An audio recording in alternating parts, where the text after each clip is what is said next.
안녕하세요, 여러분. 오늘도 함께 해주셔서 정말 반가워요. 오늘은 제가 정말 오래전부터 꼭 한번 제대로 다뤄보고 싶었던 주제를 가지고 왔어요. 바로 철분이에요. 철분. 들으면 다 아는 것 같은데 막상 제대로 알고 먹는 분이 얼마나 될까 싶거든요. 사실 저도 이 주제를 준비하면서 새삼 놀랐어요. 철분이 이렇게 복잡한 영양소였구나 싶어서요. 단순히 시금치 먹으면 된다, 고기 먹으면 된다 이런 수준이 아니거든요. 무엇과 함께 먹느냐에 따라서 흡수율이 몇 배씩 차이가 나요. 그러니까 아무리 열심히 철분 음식을 챙겨 먹어도 방법이 틀리면 허탕을 치는 거예요. 특히 50대, 60대 이후에는 이게 더 중요해져요. 왜냐하면 나이가 들수록 위산 분비가 줄어들고 소화 흡수 능력 자체가 젊었을 때보다 떨어지거든요.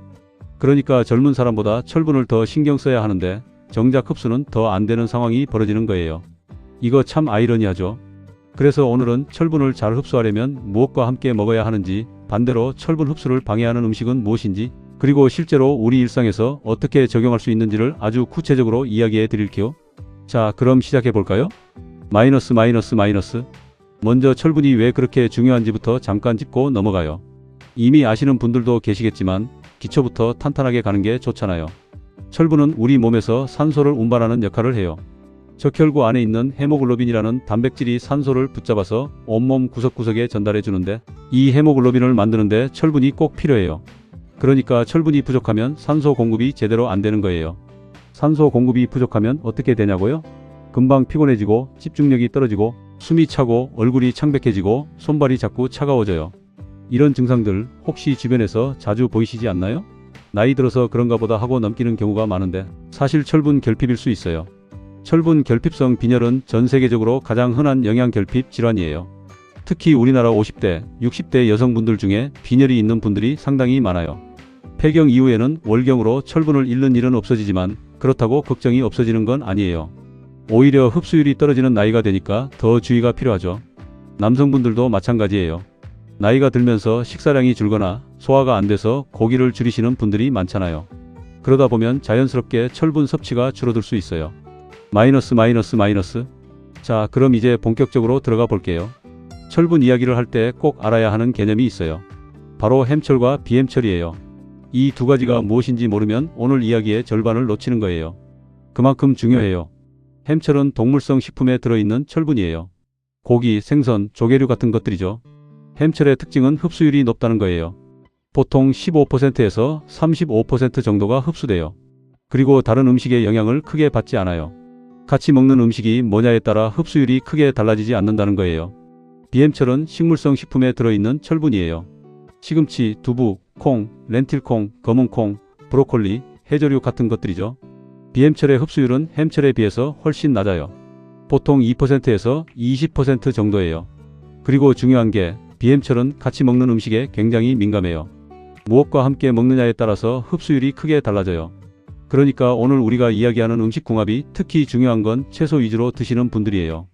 고기를 잘 드시는 분들도 물론 알아두면 좋지만 채식 위주의 식단을 하시거나 고기를 잘 못 드시는 분들은 이 궁합을 정말 잘 알아야 해요. 마이너스. 그럼 이제 철분 흡수를 도와주는 음식들, 즉 궁합이 좋은 음식들부터 이야기해 볼게요. 첫 번째로 빠질 수 없는 게 바로 비타민C예요.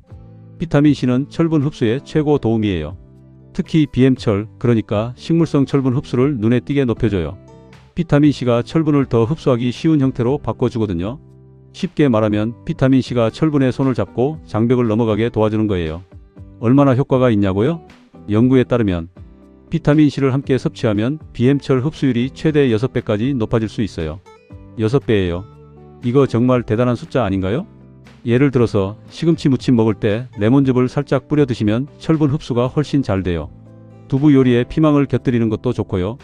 콩자반 먹을 때 방울토마토를 몇 개 곁들여 드시는 것도 아주 좋은 조합이에요. 비타민C가 많은 음식들로는 파프리카, 브로콜리, 딸기, 키위, 오렌지, 레몬, 방울토마토, 시금치 자체도 비타민C를 포함하고 있어요. 이런 음식들을 철분이 많은 음식과 같은 식사에 함께 드시면 돼요. 한 가지 팁을 드리자면 비타민C는 열에 약해요. 조리를 많이 하면 파괴돼요. 그래서 가능하면 생으로 드시거나 살짝만 익혀서 드시는 게 좋아요. 레몬즙이나 오렌지 주스처럼 생과일, 생채소 형태로 드시는 게 제일 효과적이에요. 마이너스. 두 번째는 육류, 생선, 가금류예요. 영어로는 MFP 인자라고도 불러요. 미트, 피시, 폴트리의 앞글자를 딴 거예요. 이 식품들이 철분 흡수를 돕는 방식은 조금 달라요. 이 식품들 자체에 햄철이 들어있기도 하지만 동시에 옆에 있는 비햄철 흡수까지 도와주는 역할을 해요. 이게 MFP 인자의 특별한 점이에요. 예를 들어서 쇠고기와 시금치를 함께 먹으면 쇠고기가 시금치에 든 비햄철 흡수도 끌어올려줘요. 그냥 시금치만 먹는 것보다 쇠고기와 함께 먹는 시금치가 훨씬 효율적인 거예요. 그래서 불고기 볶음밥 같은 요리, 소고기 시금치국, 닭고기와 브로콜리 볶음, 참치 샐러드에 채소 듬뿍 넣은 것, 이런 조합들이 철분 흡수 측면에서 굉장히 좋은 식사예요. 소화 문제로 고기를 많이 드시기 어려운 분들은 양을 줄이더라도 조금씩 곁들여 드시는 게 좋아요. 많이 안 드셔도 돼요. 소량이라도 같이 먹으면 효과가 있어요. 마이너스. 세 번째는 발효식품이에요. 발효식품이 철분 흡수를 돕는다는 게 좀 생소하실 수도 있어요. 이게 어떤 원리냐면 발효 과정에서 피트산이라는 물질이 분해돼요. 피트산은 곡류나 콩류에 많이 들어있는데 이게 철분 흡수를 방해하는 물질이에요. 잠시 후에 다시 자세히 이야기할 건데요. 발효가 되면 이 피트산이 줄어들면서 철분이 더 잘 흡수될 수 있게 돼요. 우리나라 전통 발효식품들이 여기에 딱 맞아요. 된장, 청국장, 간장, 김치, 막걸리 같은 것들이죠. 된장찌개나 청국장찌개를 드실 때 두부나 채소를 넣으면 발효에 도움을 받아서 철분 흡수가 더 잘 될 수 있어요. 특히 청국장은 콩 자체의 철분도 풍부하고 발효 과정에서 피트산이 줄어들어서 철분 흡수율도 높아지고 단백질도 풍부하니까 정말 좋은 식품이에요. 청국장 드시기를 좀 꺼리시는 분들도 계시는데 건강을 위해서 조금씩 친해지시면 정말 좋을 것 같아요. 마이너스. 네 번째는 베타카로틴이 풍부한 식품이에요. 베타카로틴은 당근, 단호박, 고구마, 시금치 같은 주황색, 노란색, 짙은 녹색 채소에 많이 들어있어요. 이 베타카로틴이 철분 흡수를 돕는다는 연구 결과들이 있어요. 특히 식물성 식단 위주의 분들에게 도움이 되는 내용인데요. 베타카로틴이 피트산이나 폴리페놀 같은 철분 흡수 억제 물질의 작용을 어느 정도 상쇄시켜 준다고 해요. 당근 무침이나 고구마 조림을 철분이 풍부한 식사와 함께 드시는 것도 좋은 조합이에요. 마이너스. 다섯 번째는 비타민 어예요. 비타민 어도 철분 흡수에 도움을 준다는 연구들이 있어요. 비타민 어가 철분을 저장 상태에서 꺼내서 헤모글로빈 합성에 쓸 수 있게 도와주는 역할을 한다고 해요. 간, 계란 노른자, 우유, 치즈 같은 동물성 식품에 비타민 어가 많이 들어있어요. 그리고 당근, 시금치, 고구마 같은 채소에 들어있는 베타카로틴이 우리 몸 안에서 비타민 어로 바뀌기도 하고요. 마이너스. 자, 이제 반대로 철분 흡수를 방해하는 음식들 이야기를 해볼게요. 이 부분이 어쩌면 더 중요할 수 있어요. 왜냐하면 알게 모르게 우리가 매일 먹는 것들 중에 철분 흡수를 방해하는 것들이 꽤 있거든요. 마이너스. 첫 번째는 커피와 차예요. 많은 분들이 좋아하시는 것들이라 좀 안타깝지만 사실대로 말씀드려야죠. 커피와 녹차, 홍차, 우롱차 같은 차류에는 탄닌이라는 성분이 들어있어요. 탄닌은 철분과 결합해서 불용성 복합체를 만들어요. 불용성이라는 건 물에 녹지 않는다는 뜻이에요. 철분이 탄닌과 결합해버리면 장에서 흡수가 안 되고 그냥 몸 밖으로 배출돼 버려요. 얼마나 영향이 크냐고요? 식사와 함께 커피나 차를 마시면 철분 흡수율이 최대 80%까지 낮아질 수 있다는 연구 결과가 있어요. 이거 정말 놀랍죠? 열심히 철분 음식을 먹어도 커피 한 잔 때문에 대부분이 흡수가 안 될 수 있다는 거잖아요. 그렇다고 커피나 차를 완전히 끊으라는 게 아니에요. 그렇게 하기도 쉽지 않고 꼭 그럴 필요도 없어요. 타이밍을 조절하면 돼요. 식사 전후 1시간 정도는 피하시고 식사와 식사 사이에 드시는 게 좋아요. 예를 들어 점심 먹고 2시간 뒤에 커피 드시거나 저녁 먹기 2시간 전에 드시는 식으로요. 이것만 지켜도 커피는 계속 즐기면서 철분 흡수는 제대로 할 수 있어요. 녹차는 어떠냐고요? 녹차도 탄닌이 들어있어서 마찬가지예요. 오히려 진하게 우린 녹차는 커피보다 탄닌 함량이 높을 수 있어요. 녹차가 건강에 좋은 면이 많은 건 사실이지만 철분 흡수 측면에서는 식사 중이나 식사 직후에 마시는 건 피하시는 게 좋아요. 마이너스. 두 번째는 칼슘이에요. 칼슘도 철분 흡수를 방해해요. 칼슘과 철분이 장에서 같은 흡수 경로를 이용하거든요. 서로 경쟁하는 거예요. 칼슘이 많으면 철분이 밀려나는 식이에요. 칼슘이 많은 음식은 우유, 치즈, 요거트 같은 유제품들이에요. 그리고 뼈째 먹는 생선, 두부, 브로콜리 같은 것들도 칼슘이 많죠. 그러니까 철분이 풍부한 음식 먹을 때 우유를 같이 마시면 철분 흡수에 방해가 될 수 있어요. 빵에 버터 바르고 우유 마시는 것도 괜찮지만 철분이 많은 소고기 반찬 먹을 때 우유를 같이 마시는 건 조금 아쉬운 조합이에요. 그렇다고 칼슘을 적게 먹으라는 게 절대 아니에요. 칼슘도 중장년층에게 정말 중요한 영양소거든요. 골다공증 예방을 위해서 칼슘은 충분히 드셔야 해요. 다만 철분 음식과 시간 차이를 두고 드시면 돼요. 칼슘 보충제를 드시는 분들도 마찬가지예요. 철분 보충제와 칼슘 보충제를 같은 시간에 드시는 건 피하시는 게 좋아요. 마이너스. 세 번째는 피트산이에요. 피트산은 조금 낯선 이름이죠? 피틴산이라고도 해요. 이게 통곡물, 콩류, 견과류, 씨알류에 많이 들어있어요. 그리고 현미, 오트밀 같은 잡곡에도 많아요. 피트산이 철분과 결합하면 역시 흡수가 안 되는 복합체를 만들어요. 그래서 철분이 많은 두부나 콩을 먹어도 피트산 때문에 흡수가 제대로 안 될 수 있어요. 그런데 여기서 좀 복잡한 이야기가 나와요. 현미 같은 잡곡이 건강에 좋다고 알려져 있는데 현미에 피트산이 많다면 어떻게 해야 하나 싶으시죠? 이럴 때 도움이 되는 방법들이 있어요. 첫 번째는 불리기예요. 콩이나 현미를 미리 물에 충분히 불렸다가 그 물을 버리고 새 물로 요리하면 피트산이 상당히 줄어들어요. 두 번째는 발효예요. 아까 말씀드렸죠? 발효 과정에서 피트산이 분해돼요. 세 번째는 싹 틔우기예요. 콩나물이나 새싹, 채소처럼 씨앗을 발화시키면 피트산 함량이 줄어들어요. 그리고 비타민C를 함께 드시면 피트산의 방해 효과를 어느 정도 극복할 수 있어요. 역시 비타민C의 힘이 대단하죠. 마이너스. 네 번째는 폴리페놀이에요. 폴리페놀도 철분 흡수를 방해하는 성분이에요. 폴리페놀은 커피, 차, 적포도주, 코코아, 초콜릿, 베리류 같은 것들에 많이 들어있어요. 건강에 좋다고 알려진 것들이 많죠? 폴리페놀이 항산화 작용을 하고 심혈관 건강에 도움이 된다는 연구들이 많이 있어요. 그런데 이 폴리페놀이 철분 흡수는 방해해요. 이것도 커피나 차와 마찬가지로 완전히 끊을 필요는 없어요. 철분이 많은 식사 중이나 직후에 피하시고 시간 간격을 두고 드시면 돼요. 마이너스. 다섯 번째는 옥살산이에요. 옥살산은 시금치, 근대, 비트, 초콜릿, 견과류 같은 것들에 들어있어요. 특히 시금치에 많이 들어있는데 재미있게도 시금치 자체에는 철분도 많이 들어있어요. 그러니까 시금치는 철분도 많이 들어있지만 그 철분 흡수를 방해하는 옥살산도 같이 들어있는 거예요. 그래서 시금치에서 실제로 흡수할 수 있는 철분의 양은 생각보다 적을 수 있어요. 이걸 해결하는 방법 중 하나가 살짝 데치는 거예요. 시금치를 데치면 옥살산이 상당히 줄어들어요. 시금치 무침 할 때 데쳐서 만드는 게 맞는 거예요. 그리고 역시 비타민C를 곁들이시면 도움이 돼요. 시금치 무침에 레몬즙 뿌리는 거 이제 왜 그러는지 아시겠죠? 마이너스. 여섯 번째는 아연 보충제예요. 아연도 철분과 같은 흡수 통로를 이용해요. 그래서 아연 보충제를 고용량으로 복용하면 철분 흡수를 방해할 수 있어요. 반대로 철분 보충제를 고용량으로 복용하면 아연 흡수를 방해하기도 하고요. 보충제를 복용하시는 분들은 이 점을 꼭 기억하셔야 해요. 철분 보충제와 아연 보충제를 같은 시간에 함께 드시는 건 피하시는 게 좋아요. 시간을 다르게 해서 드세요. 마이너스. 일곱 번째는 인산염이에요. 인산염은 가공식품, 특히 탄산음료에 많이 들어있어요. 콜라 같은 탄산음료에 인산이 들어있잖아요. 이 인산이 철분과 결합해서 흡수를 방해할 수 있어요. 탄산음료 자체가 건강에 좋지 않다는 건 많이들 아시죠? 철분 흡수 방해라는 이유가 하나 더 추가된 셈이네요. 마이너스. 이제 철분 흡수에 영향을 미치는 다른 요소들도 몇 가지 말씀드릴게요. 음식만의 문제가 아니거든요. 위산도 중요해요. 앞서 말씀드렸는데 위산이 철분을 흡수하기 쉬운 형태로 바꿔줘요. 그런데 나이가 들수록 위산 분비가 줄어들고 역류성 식도염이나 위염 때문에 위산 억제제를 드시는 분들이 많잖아요. 위산 억제제를 장기 복용하면 철분 흡수가 떨어질 수 있어요. 이 약들이 필요해서 드시는 거라 무조건 중단하라고 할 수는 없지만 의사 선생님과 상담하시면서 철분 상태도 체크해 보시는 게 좋아요. 헬리코박터 파일로리균 감염도 철분 흡수를 방해할 수 있어요. 헬리코박터균이 위 점막을 손상시키고 위산 분비를 교란하거든요. 만약 빈혈 증상이 있는데 원인이 명확하지 않다면 헬리코박터 검사를 받아보시는 것도 고려해 볼 수 있어요. 마이너스. 자, 여기까지 읽어보니까 조금 복잡하게 느껴지실 수도 있겠어요.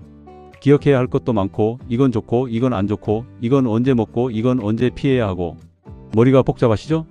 그래서 제가 실제로 우리 일상에 적용할 수 있는 실용적인 가이드라인으로 정리해 드릴게요. 마이너스.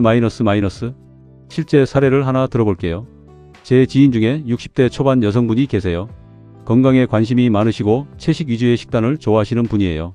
시금치, 브로콜리, 두부, 콩 위주로 드시고 고기는 거의 안 드셨어요. 그런데 어느 날 건강검진에서 빈혈이 발견됐어요. 이분이 저한테 여쭤보셨어요. 채소를 그렇게 많이 먹었는데 왜 빈혈이 생기냐고요? 제가 식사 패턴을 자세히 여쭤봤더니 매일 아침에 녹차를 진하게 드시고 점심에는 현미밥에 두부조림이나 콩자반을 드시면서 식후에 또 녹차를 드셨어요. 저녁엔 시금치 무침이나 브로콜리 볶음 같은 채소 반찬 위주로 드시고 식후에는 꼭 커피를 한 잔 드셨고요. 유제품을 좋아하셔서 우유도 자주 드셨어요. 이분의 식단에 철분 자체가 없는 건 아니었어요. 두부, 콩, 시금치, 브로콜리 모두 철분이 들어있거든요. 그런데 문제는 흡수예요. 진한 녹차, 현미의 피트산, 커피, 우유의 칼슘이 모두 철분 흡수를 방해하고 있었던 거예요. 게다가 비타민C를 같이 드시는 습관도 없었고요. 이분께 몇 가지를 조언드렸어요. 녹차와 커피는 식사 전후 1시간은 피하시고 시금치 먹을 때 레몬즙을 뿌리거나 방울토마토를 곁들이세요. 두부 요리할 때 피망이나 파프리카를 같이 넣어보세요. 현미는 미리 충분히 불렸다가 요리하세요. 가끔이라도 닭가슴살이나 생선을 곁들여 드세요. 이렇게 식사 방식을 조금씩 바꾸셨더니 몇 달 뒤에 빈혈 수치가 개선됐다고 하시더라고요. 약 드신 것도 아니고 특별히 비싼 보충제 드신 것도 아니에요. 그냥 먹는 순서와 조합만 바꾼 거예요. 마이너스. 그럼 이제 실용적인 식사 조합들을 구체적으로 말씀드릴게요. 아침 식사 예시를 들어볼게요. 달걀 2개를 스크램블이나 반숙으로 해서 드시고 여기에 시금치를 살짝 볶아서 곁들이세요. 방울토마토 몇 개 옆에 두시고요. 오렌지 주스 한 잔이나 키위 하나를 함께 드시면 금상첨화예요. 달걀의 햄철, 시금치의 비햄철, 그리고 방울토마토와 오렌지 주스의 비타민C가 만나는 거예요. 커피나 녹차는 이 식사 후 최소 1시간 뒤에 드세요. 점심 식사 예시예요. 잡곡밥에 된장찌개, 그리고 소고기 불고기를 곁들이시고요. 피망이나 파프리카 볶음을 반찬으로 하나 추가하세요. 피망의 비타민C가 두부나 채소의 철분 흡수를 도와주고 소고기의 MFP 인자가 전체적인 철분 흡수를 높여줘요. 식후 커피는 2시간 뒤에요. 저녁 식사 예시예요. 연어나 고등어 구이를 메인으로 하시고 브로콜리를 살짝 데쳐서 드세요. 여기에 레몬즙을 뿌리시면 더 좋아요. 생선의 햄철과 브로콜리의 비햄철, 레몬의 비타민C가 조화를 이루는 거예요. 간식으로는 어떻게 하면 좋을까요? 건자두 몇 개에 오렌지나 키위를 곁들이시면 좋아요.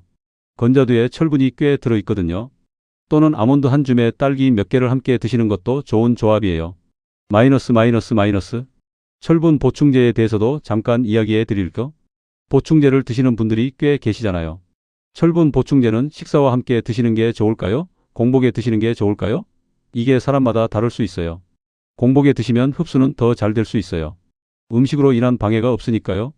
그런데 철분 보충제는 위장 자극이 꽤 강한 편이에요. 메스꺼움, 변비, 위불편감 같은 부작용이 생길 수 있어요. 그래서 공복에 드시기 어려운 분들은 식사와 함께 드셔도 괜찮아요. 다만 이때는 커피나 차, 우유는 피하시고요. 철분 보충제를 드실 때 주스, 특히 오렌지 주스와 함께 드시면 비타민 C 덕분에 흡수율을 높일 수 있어요. 물과 함께 드시는 것보다 훨씬 좋은 방법이에요. 그리고 철분 보충제는 칼슘 보충제, 마그네슘 보충제, 아연 보충제와 시간을 달리해서 드셔야 해요. 이 미네랄들이 서로 흡수를 방해하거든요. 최소 2시간은 간격을 두세요. 마이너스. 이제 철분이 많이 들어있는 식품들도 정리해 드릴게요. 동물성 식품 중에서는 소간이 제일이에요. 소간은 철분 함량이 정말 높아요. 그런데 간은 비타민 O도 매우 풍부해서 너무 자주 드시는 건 좋지 않고 일주일에 한두 번 정도가 적당해요. 소고기, 살코기도 좋고요. 굴도 철분이 정말 풍부해요. 굴 하나에 들어있는 철분의 양이 상당히 많아요. 홍합, 바지락 같은 조개류도 마찬가지예요. 정어리, 고등어 같은 등 푸른 생선도 좋고요. 식물성 식품 중에서는 렌틸콩이 정말 좋아요. 렌틸콩이 한국에서는 아직 좀 생소할 수 있는데 철분 함량이 아주 높아요.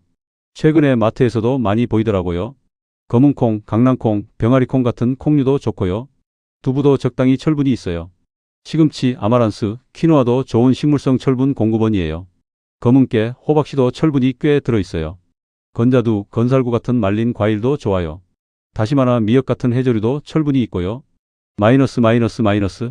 나이별로 철분 필요량이 다른데 이것도 잠깐 짚어드릴게요. 50대 여성분들은 아직 폐경 전이신 분들이 계실 수 있어요. 이런 분들은 월경으로 매달 철분을 잃으니까 철분 섭취에 더 신경을 쓰셔야 해요. 폐경 후 여성분들은 철분 필요량이 남성과 비슷하게 낮아지지만 흡수율이 떨어지는 나이이니까 여전히 주의가 필요해요. 60대 이후로는 위장 기능이 더 떨어지기 때문에 고기를 조금이라도 꾸준히 드시는 게 중요해요. 완전 채식을 하시는 분들은 정기적으로 혈액 검사를 받아서 빈혈 여부를 확인하시는 게 좋아요. 마이너스. 실수하기 쉬운 것들도 좀 더 이야기해 볼게요. 첫 번째 흔한 실수는 철분 음식 먹고 바로 커피 마시는 거예요. 아까 말씀드린 것처럼 이게 철분 흡수를 크게 방해해요. 점심 드시고 바로 아메리카노 한 잔 하시는 분들 많으시죠? 조금만 기다려주세요. 1시간 아니 2시간 기다리면 훨씬 좋아요. 두 번째는 철분 보충제 먹을 때 우유나 요거트 같이 먹는 거예요. 약을 삼키기 쉽게 우유를 드시는 분들도 계시거든요. 이렇게 하면 칼슘이 철분 흡수를 방해해요.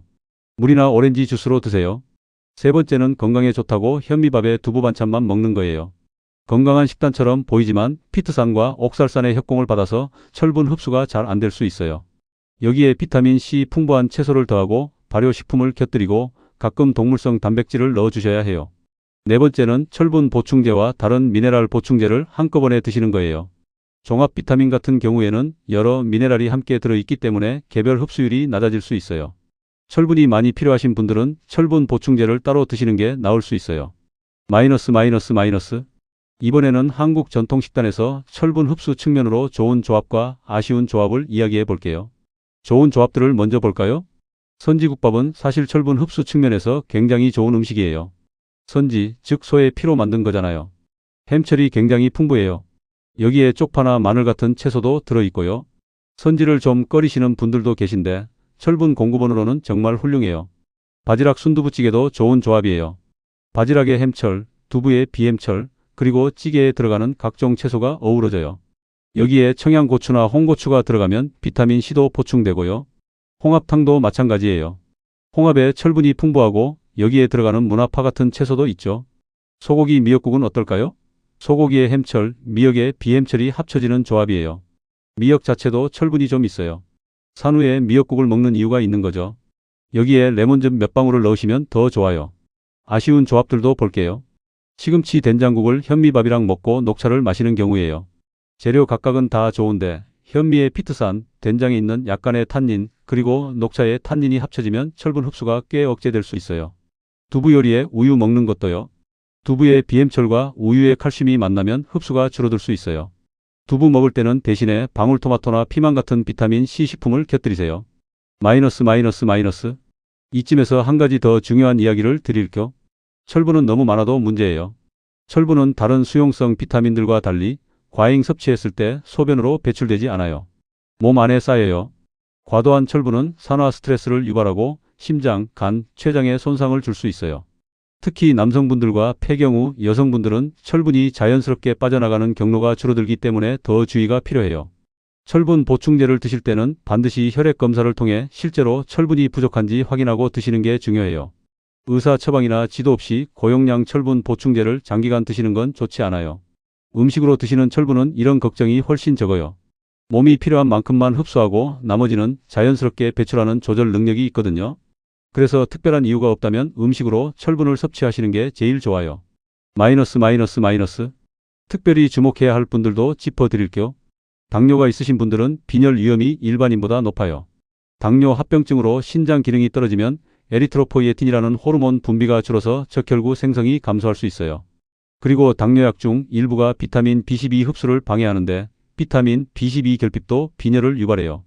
당뇨 환자분들은 정기적으로 빈혈 검사를 받으시는 게 좋아요. 신장 질환이 있으신 분들도 마찬가지예요. 만성 신장 질환이 있으면 빈혈이 생기기 쉬워요. 이런 분들은 철분 섭취와 빈혈 관리를 주치의와 긴밀하게 상담하시는 게 중요해요. 위장 수술을 받으신 분들, 특히 위 절제술을 받으신 분들은 철분 흡수가 많이 떨어질 수 있어요. 위가 줄어들면 위산도 줄고 철분이 흡수되는 공간도 줄어드니까요. 이런 분들은 철분 보충제가 필요할 수 있어요. 마이너스. 자, 오늘 정말 많은 이야기를 했는데요. 마무리로 핵심만 다시 정리해 드릴게요. 철분을 잘 흡수하려면 비타민C가 풍부한 음식을 함께 드세요. 레몬즙, 오렌지, 파프리카, 방울토마토 같은 것들이요. 가능하면 동물성 식품과 함께 드세요. 소고기, 생선, 닭고기 조금이라도 곁들이면 전체적인 철분 흡수가 올라가요. 발효식품, 된장, 청국장을 활용하세요. 철분 흡수를 방해하는 것들은 피하거나 시간을 두세요. 커피와 차는 식사 전후 1시간 이상 간격을 두세요. 우유나 유제품도 철분이 많은 식사와 시간 차이를 두는 게 좋아요. 곡류나 콩은 미리 불려서 요리하세요. 그리고 무엇보다 영양소 하나에 너무 집착하지 마세요. 균형 잡힌 식사를 하면서 오늘 배운 궁합들을 자연스럽게 적용해 나가시면 돼요.